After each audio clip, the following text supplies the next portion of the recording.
This is a demonstration of the startup of the Sebring 500. You can see it's cold, the temperature gauge is down, and we'll start the car right now. There it is, starts right up with first crank.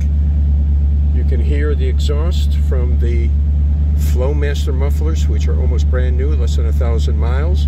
I'll rev it up so you can hear it a little bit. Very nice throaty sound. No misses in the engine. Engine runs extremely well. Idles very comfortably at about 800 RPM and is very stable. And this is the end of the video.